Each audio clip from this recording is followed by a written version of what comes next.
Papers हैं sir पर और ये नहीं पता किस तरह अटेम्प्ट करें, क्या पहले करें क्या बाद में, कंफ्यूजन बहुत।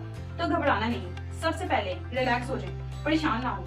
आपके सामने है पेपर, आपने उसे अच्छी तरह 5 से 10 मिनट के लिए पढ़ लेना है ताकि एक रफ आइडिया हो सके कितना आप कर सकते हैं और कितना नहीं। फिर आपने एक प्लान माइंड में ड्रॉ कर लेना है कि मैं ये पहले और बाद में करूंगा। हमेशा याद रखें जो आपको सबसे अच्छा आता है और आसान लगता है सबसे पहले आपने वो अटेम्प्ट करना है। अब आपने साथ साथ अपनी प्रेजेंटेशन का भी बहुत ख्याल रखना है क्योंकि जितना खूबसूरत पेपर होगा उतने खूबसूरत मार्क्स। अब आ जाते हैं उन क्वेश्चंस पे जो आपको आते हैं बट 50-50 है, तो कोई बात नहीं, आप उसको अटेम्प्ट लाजमी करो चाहे जितना भी आता है, छोड़ना मत, बस लिख देना। अब सबसे मुश्किल मरहला, कुछ क्वेश्चन आते ही नहीं, क्या करें? अब करें ये कि कुछ भी लिख दें बट इसका मतलब ये नहीं कि सॉन्ग ही लिख दें।